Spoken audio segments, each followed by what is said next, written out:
Sipho Kekana, SABC News reporter, he's here to bring us a wrap of the day's proceedings in the Meyiwa trial. It sounds like evidence collection. Yeah. I don't know what was going on there. So when we were today, Thabo Mosia has denied that he's done anything wrong whatsoever in the manner that he collected the evidence and packaged it from the scene of Senzo Meyiwa's murder. He concluded his evidence today, and then he has denied that the manner that he conducted his investigation, there was anything untoward about it. He was accused of not having collected enough DNA swabs on the scene, and he was also accused of not having taken blood samples from the people who were in the house and had been drinking alcohol to determine their alcohol consumption levels. And he says that he was there as the investigating officer's assistant. He was not the main investigator. So he's just put that blame now on other people, saying they were the ones who should have taken those blood samples. He was accused again of how he took the exhibits from the scene and put it in his lockable safe in his office overnight. Remember that he first arrived on the scene about 20 minutes after midnight on the 27th. And on his first visit, he says that he did not notice any projectile on the kitchen counter. He then left saying that there were two other crime scenes that he had to attend to.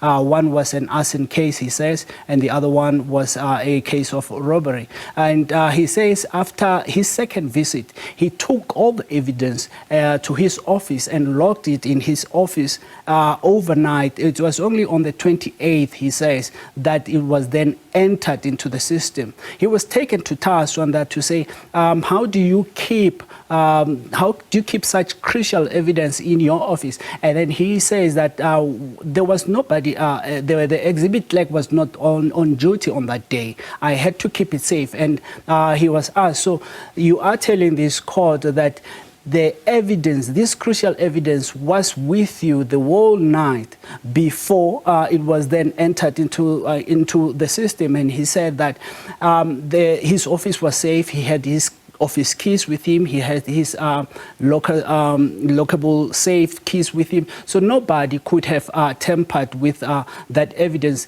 And so those were some of the issues that were then debated in court today. But in the main, he has denied that there were any, there was anything untoward. He has denied that the scene was tampered with. He has denied that not taking swabs from other sports in the house amounted to him not doing his job. You remember that he said that the only swabs that he took were swabs where he had followed the movement of the two alleged intruders. He says when he arrived there, the first thing that he did was to speak to the people that were in the house and ask them what had happened. So when he did that, he says, I then excluded the people who were in the house as possible suspects, and I treated them as victims, and I only followed the movement of the two alleged intruders.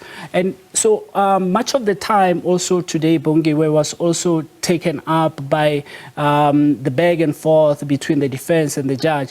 And this is when advocate Zitulele Nxumalo insisted that he needed Thabo Mosia to bring to court a register or proof that when he left the scene at about 20 minutes before 3 in the morning, he was indeed going to collect, he was going to attend to other crime scenes. You remember this is because the defense was now trying to accuse him of having gone out to collect evidence that he would then come back in the morning and plant on the scene. And he could not produce those documents. And Advocate Charles Mnisi also stood up and agreeing also with Zitulele Nxumalo to say it is important that such information cannot just grow legs and disappear. And the judge, there was just a very long back and forth there until we had Mosia now raising health issues. Let's take a listen to that.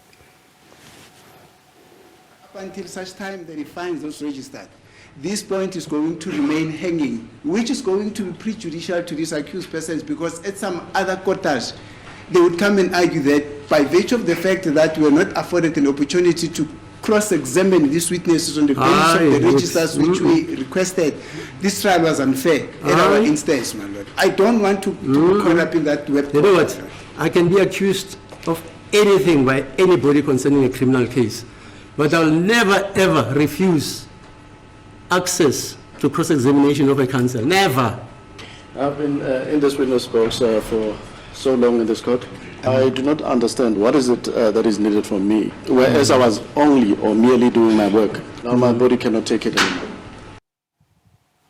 So there you have it, Bongi, where the state witness there, Thabo Mosia, they saying that his health was taking its toll. Was taking a toll.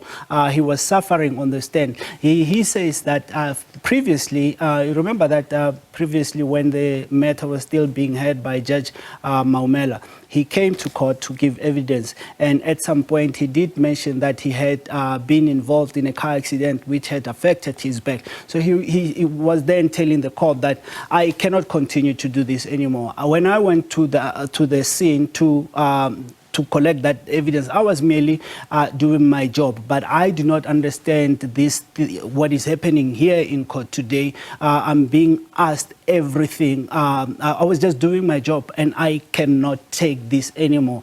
And so he concluded his evidence on that note, and that's when we then heard Colonel Thobeka Mhlahlo coming on stage on the stand there to give evidence. And remember that Mhlahlo is the person whose name featured a lot under Mosia's evidence as the person who had actually discovered that controversial projectile that was found on the bullet on the kitchen counter. And so we are expecting tomorrow that she's going to continue with her evidence in chief, and those are some of the issues that if she finishes her evidence in chief in time, then the defense will then come in and start cross-examination. Those issues will then be interrogated. And we can expect that that projectile is going to be front and center of that particular cross-examination. But let me thank you, Sipho, for your time. Thank you so much. Sipho Kekana, SABC News reporter, bringing us the very latest from the Senzo Meyiwa murder trial.